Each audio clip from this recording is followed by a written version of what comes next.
said you grabbed yourself? I did, actually. They were doing maintenance work on it. You just hopped in and took off. Stolen vehicle pursuits can be one of the most exciting elements of a police officer's shift, and if done properly and safely, can be very fulfilling. And most officers have gotten into several pursuits in their career, but very rarely do you see a police officer who's gotten into a pursuit with a stolen school bus. This is one of those.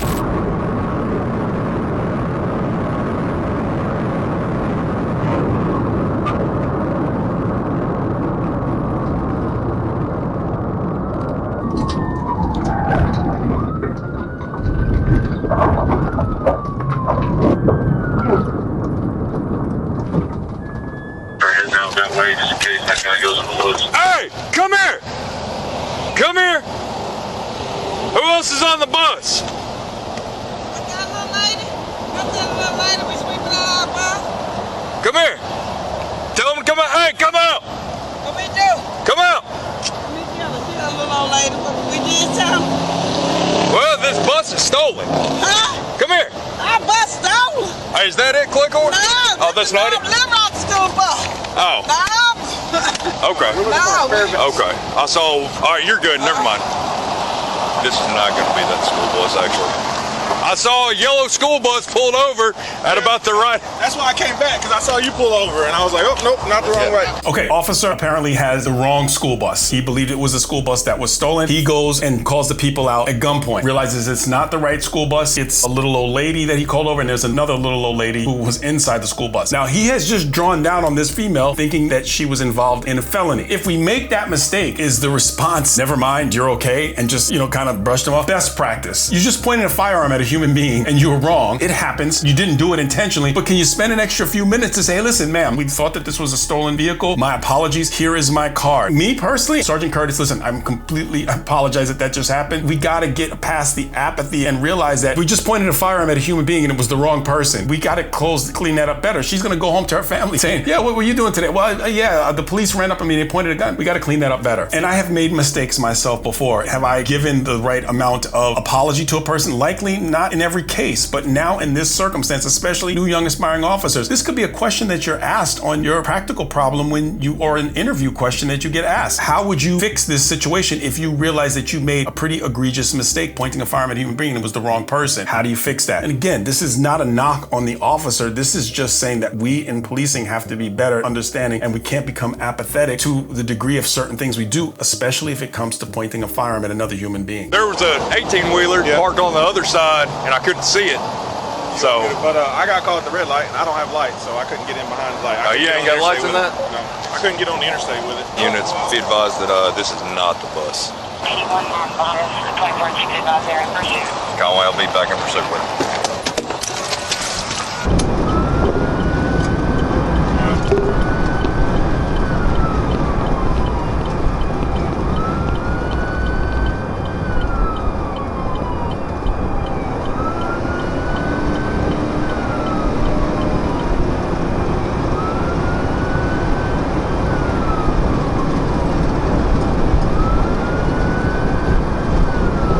Okay, I want to talk about long code runs on the freeway. Sometimes they happen and you got the siren going. A lot of people can't hear it because they have their radios on. The officer is always going to look to take the number one travel lane. And when we count travel lanes, we count them left to right, 1, 2, 3. Officer is always going to want to take the fast travel lane. If you see the officer coming up behind you, best practice is to do exactly what you're taught in driving school. Slowly and safely pull to the right side of the road. If you can't do that and you get blocked in, officers understand how to maneuver around, but don't freak out. You don't want to pace the officer. I see people do this all the time now, and especially since I'm retired. You'll see a police unit or an ambulance, and then the person is far enough behind, but they pace the officer so they can get to where they're going as fast as they possibly can. Don't be that person. It creates a huge challenge. And just because you see one officer pass and you get over to the right, don't immediately just cut right over, because there are additional units and potentially fire people that could be behind them. So get to the right safely as you possibly can. Make sure everything is clear, and then get back up to the speed that you need to. And follow laws and rules in your area, especially. Make sure that you know them. I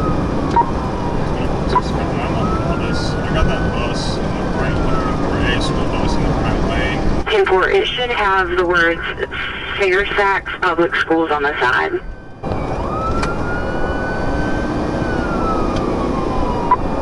I got it at the bridge right here. He's got his turn signal on. Door's wide open.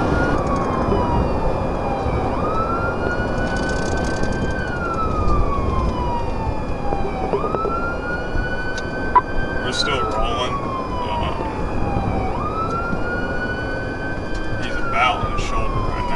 It looks like he turned on his turn signal, so he's indicating that he might be pulling over. I've seen this happen with stolen vehicles before. After you pursue them, it's a weird thing.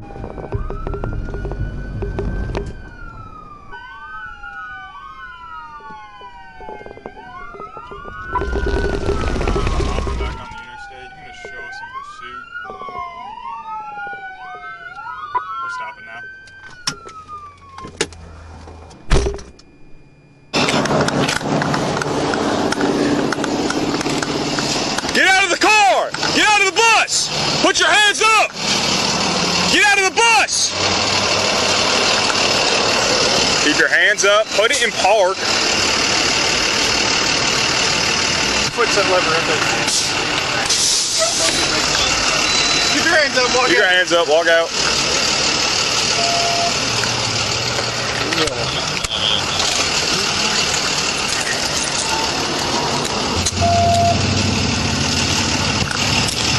15. You got it?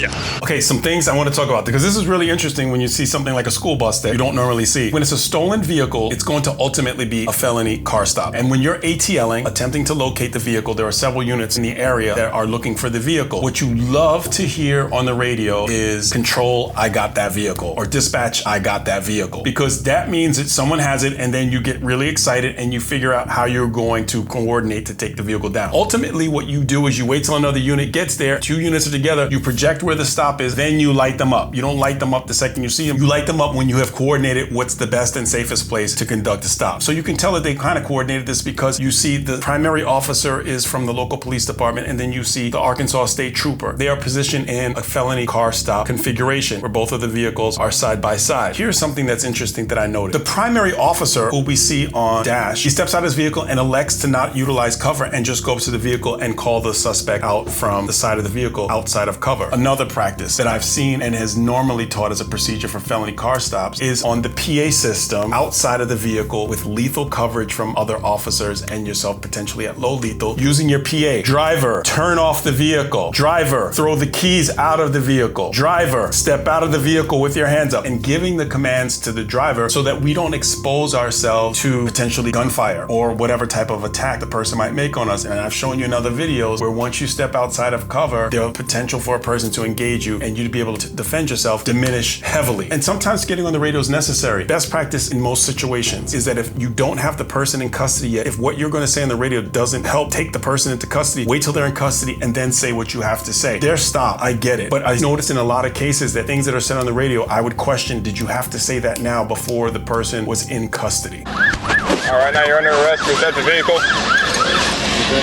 Got anything on you that's going to stick, poke, hurt me? No, sir. I did myself earlier. I've got diarrhea. I'm withdrawing. I'm just trying to make it back to my wife. You said you grabbed yourself? I did, actually. Okay. I did. All right, sit back here for me.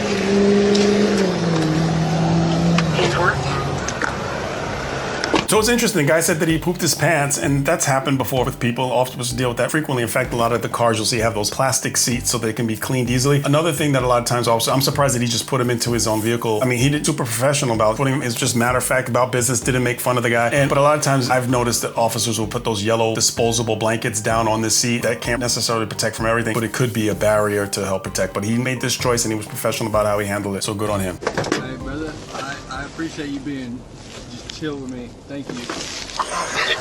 Yeah, dude, we're just gonna have to. What? Yeah. What's up, man? So I'm Shane. I'm with the Stolen Vehicle Task Force for the state. Gotcha. I may want to talk to you. I gotcha. Yeah. I figured. He said he crapped himself, so putting on gloves to thoroughly search him. Hey, man, I'm ready to listen to you. Hey, I'm Shane. Yeah. All right, sit back out for me so I can search you.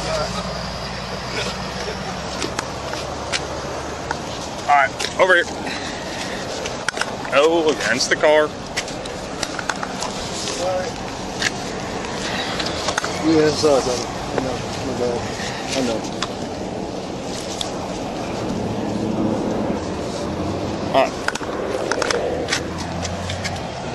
Yeah, get in. We were literally right there. It's all yours. What's up, man? So my name is Special Agent Shane Kravitz. I'm with the Arkansas State Police Stolen Vehicle Task Force. So, I don't know. They just reported bus stolen, like on the west side of Conway. I guess I didn't talk to her, but it sounded like she was a bus driver, and they were doing maintenance work on it. He just hopped in and took off. He said he was just trying to get home to his wife, and he told me he's sorry and said he crapped himself earlier today. Whose bus is it? Conway's bus? Fairfax. No, Fairfax. Yeah, it was over there at Harkride and Robbins getting maintenance done on it.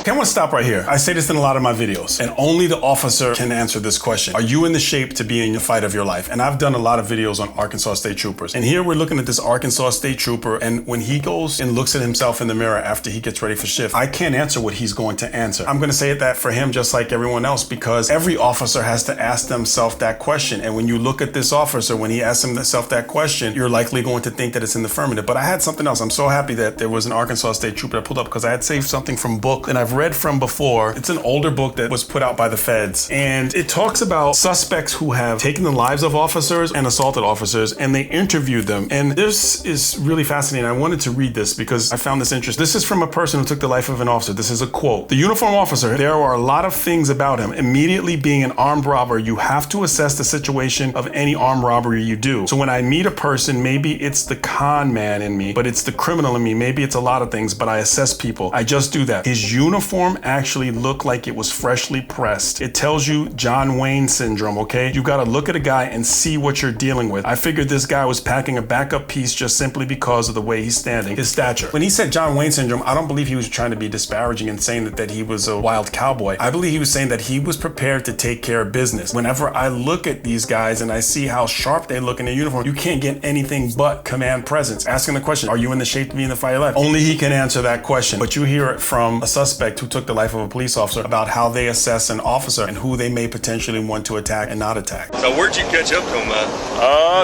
Like right past Baker Willis. I was about to downgrade, but then I saw a bus in the right lane, like short bus in the right lane. So they put it out to us, and I was turning around at the wall to get eastbound, and I was holding it on photos trying to figure out what was going on. And then I seen him coming code, and I was like, okay, plus. Yeah, because see, I got, because there's one pulled over at the, that's what threw me off. I seen lights in the rest area, and then I seen him coming through. I saw the bus at the rest area. I'm like, oh, that's it. We're just going too fast. We passed it. I didn't get a chance to see the right. This one was just over there. You know, so I was like, oh, that's it. Yeah, the door was wide open. I remember. One door was wide open. Yeah, Cleghorn called it out on the radio when he saw it calling. He got on the shoulder all the way back there, and then he got back into the right lane and come on up a little bit further. He was rolling for a while. I said, hey, we're in pursuit, but as soon as I said that, he stopped. Appreciate you. But he was rolling, and then it looked like he wanted to get back on, but there was a... So when I got behind him, he had his hood up, and he put his head down, and he ran the red light to get onto the interstate. But I can't because I don't have lights. I just had to book it to try to catch up. There was a state unit in the inside lane when I was right behind him, so I figured that's why he didn't want to get back on. I'm just going to have that on so I can just record it. So, you got your ID on you? I'm just going to run it so I just know who I talk to, okay? We're going to need a couple pieces of information from you. Sure. And we may have to go back to your office to do that, okay? Who actually owns this bus? If you don't know, that's okay. We go with that. But I'm going to need the actual owner of the bus, because they're the technical... 475, I got one by name, date of birth. Don't need to read back. Were you there when this happened? You don't have any real information about that sort of stuff? So I guess mostly what I'm going to have to do is just go back to your office and get a couple pieces of just housekeeping information, right? Who owns the bus? How much the bus is worth? When did you get it? What's going on with it, just so we can put it on report, okay? Good news, the bus is completely undamaged.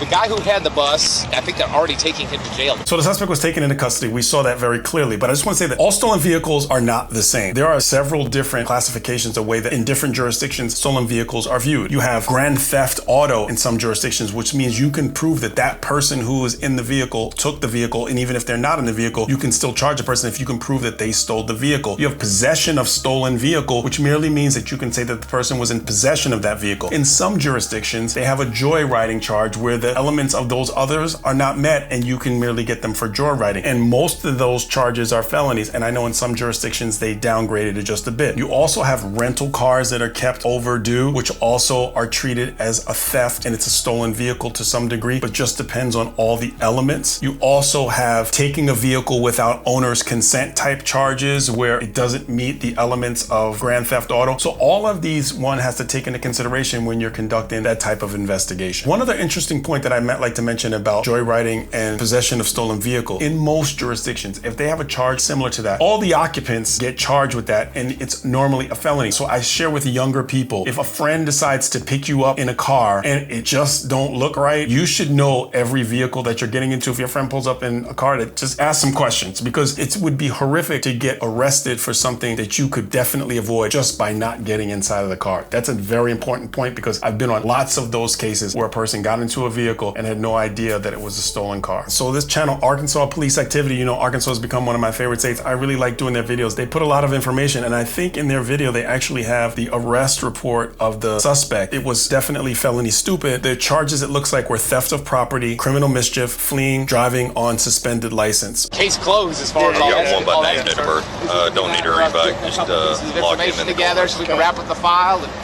send it on its way. Can we get it? Okay. He's probably already shot on back. All right.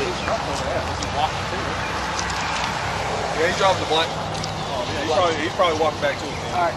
No, Ethan took him in his Durango down there. State trooper. That's right, you on the vehicle? All right. We're just trying to log everyone we talk to, so I don't have a pen, and we'll forget. So as it sits right now, it's $130,000. Like as far as value. That's what the guy said. Just. Yeah, it's probably anywhere 90 to 130. So that's with the lift in it and all that. Yeah. He says we'll go back to his office. I only got another one. Just to lock him. What exactly his word for word was, he said he had diarrhea and he pants. Yeah, he mentioned that. Yeah, and he said that he wanted to use our facilities, and he looked like a fucking head. I'm sorry. And I was like, no, you can't. There's a woman in there. I just can't let you do that. Yeah. And he's like, well, let me borrow the white truck parked out back there, and I'll bring it back. And I was like, I also can't let you do that. Yeah. And then he's like, well, let me borrow your truck. And I said, get basically is what I said. Yeah. And I guess he got argued with me. So I went inside to go talk to Sarah, and he was walking in front of the building, and I went over there to see if I asked her if she passed, and she said she didn't see anybody. So I went back outside. Bus is leaving.